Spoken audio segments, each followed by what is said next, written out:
What's up, everybody? Welcome back to Avocast Studios. I'm your host, Sir Stormchild, and it's Thanksgiving. Although we are very familiar with this tradition, it never ceases to appall us.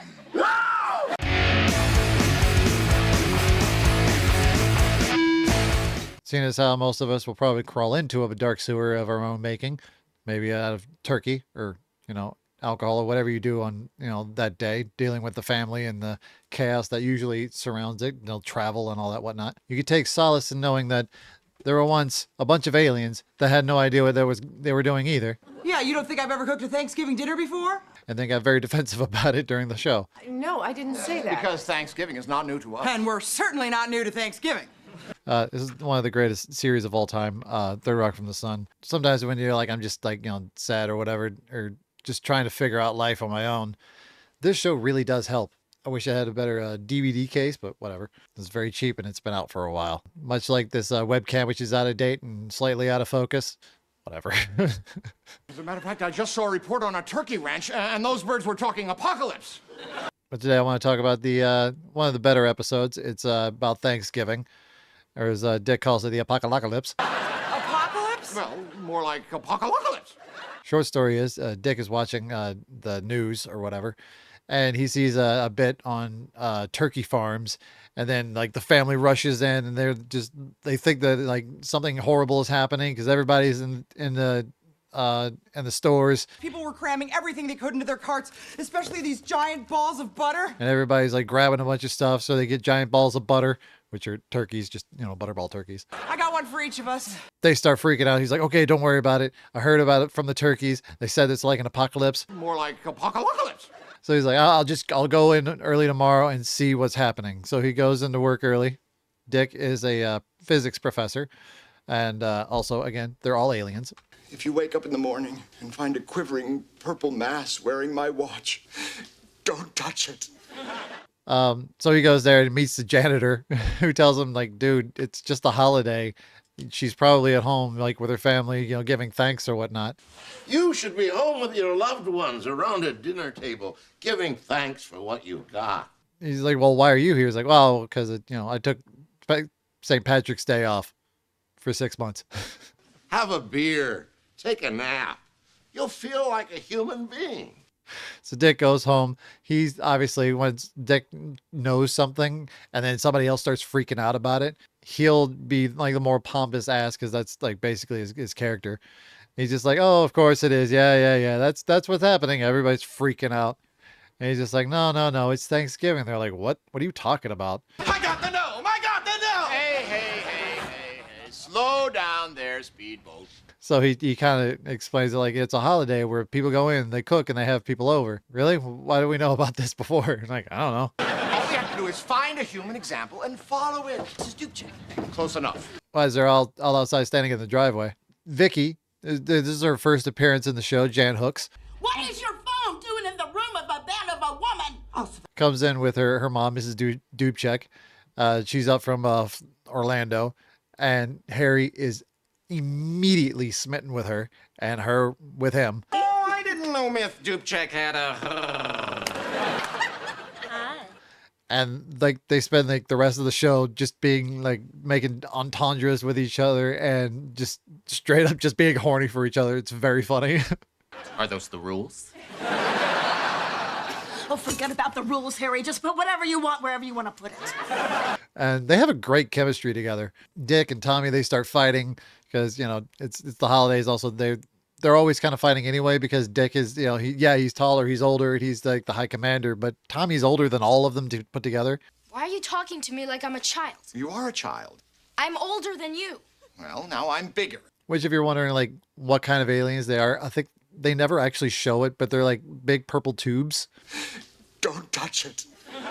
And they only actually have like psychic powers in the very pilot first, and they only actually have like powers of alien powers like in the very first episode. Come on, just give me your mind. Oh, that's disgusting! It's never brought up again. Also, it's the pilot episode. Things change. Also, Sally, don't know how I missed it. Sally is played by Christian Johnson, who also was in an Austin Powers movie and a bunch of other TV shows. Who are you, baby? I wanna hump a lot. Sally is in the kitchen with Miss Dubček, and then later on, Mary comes over. Mary Albright, played by Jane Curtin, also of Coneheads fame.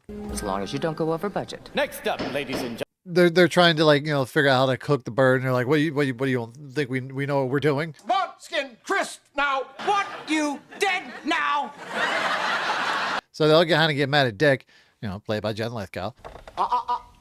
Sid.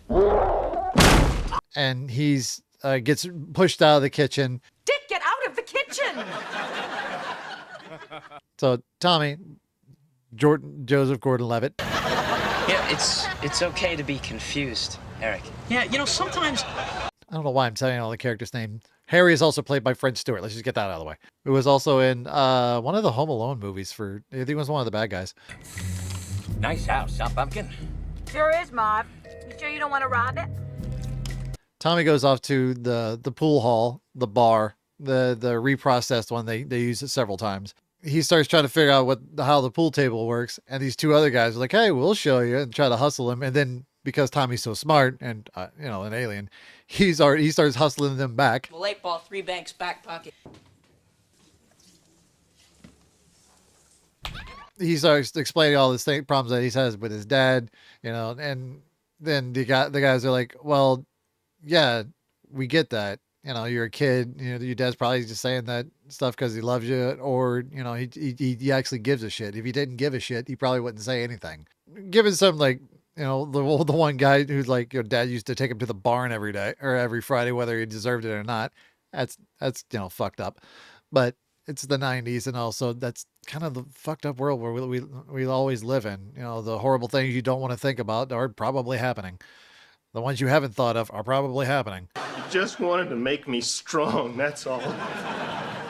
I should go home and thank you. Oh, Tommy, man! You're the best! And so he kind of goes through that whole process. And Hi, Dad. It's Francis. Meanwhile, Vicky and Harry are, trying to keep their hands off of each other and keep their hands on each other at the same time, because it's a family gathering. And then eventually everybody ends up eating good food and then having a good time, and then everybody starts fighting again.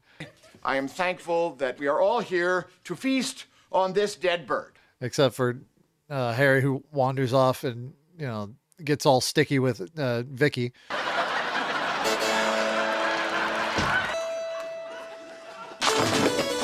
And then at the end of the show, everybody's, kind of comes to the realization that, yeah, families do fight. And there's because Dick wants to have the perfect Thanksgiving. He always wants to do everything perfectly because he doesn't want to, to be caught out as being an alien. What is this thing that's so important about you that I simply have to know it? And he's just like, no, you're just a weird dude, man. No one will pay attention to that, especially when you, your explanation for everything later on is just like, oh, you're Canadian. He's like, oh, I'm so sorry.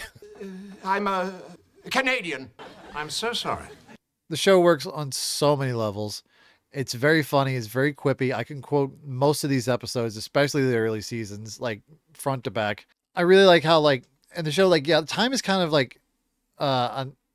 a non-entity in the show, whereas time does progress and relationships to keep going on, but it's still at its core a situation comedy where kind of things kind of reset, but things it moves forward, but it also takes back 3 steps forward, 2 steps back, that kind of thing. It works on that level. I think there's more Christmas episodes than there ever was Thanksgiving episodes. And the 6th season, they just started throwing shit out the wall and just oh, we got dimensional time travel or something. I don't really like the 6th season, to be honest. I think it ends okay, but I've never been a fan of the 6th season. If I have to watch them, I'll watch 1 through 5 and then that's it. But overall, the show always has a good heart. Yeah, they're not understanding because they're not humans, but through their mission is to come down and see what it's like for humans. The pilot episode, they show up and they're just supposed to leave it a couple of weeks, download the internet, get the hell out of there. But then Dick falls for Mary, and he's like, well, maybe there's something else. Maybe there's something more. Maybe there's something more to the human experience that we're not seeing. And personally, I've always felt that. This is I see other people do stuff. I'm like, why are they doing that? Why are why do people exist the way they exist? And weirdly enough, this strange show is helping. I mean, within the confines of it being a comedy show, obviously, for, you know, you don't watch like Big Bang Theory for like actual scientific input. I don't know, Sheldon, those topical conference on Bose-Einstein condensates parties are legendary. There is some validity in those statements, you know? And one last thing that happens in the episode. And this has been the perfect Thanksgiving. Is they bring out, you know, like, what's for dessert? They bring out this thing of Jello, and then they freak out. And now for the perfect dessert. Surprise! They never explained why they think it's Jello. They hate Jello, although they have like a few bits that like they come across it, and it's just like, why is there food inside of it? What did it eat? I guess not everyone likes Jello. And my guess is like because it's a lot like their species, so they think it's cannibalism to eat the Jello, because I think that's what they're kind of made of in like their original form, which is probably like Jello, but like in the size or shape of a super cucumber. If they're like the cucumber was like 10 feet tall, yeah, except probably less hairy. I don't know. It's a very strange show. This is why I go to the beef and griddle. I've never felt this way before. I've never been this sticky before. The whole family dynamic is always different for everybody, and I hope yours goes as well as could be expected. All right, that's it. Thank you so much for watching. Thank you for being here. Please be safe out there, and I'll see you beautiful, beautiful people when in the next one, whenever that comes out. Later. Get out of the kitchen before I burn you with a hot spoon.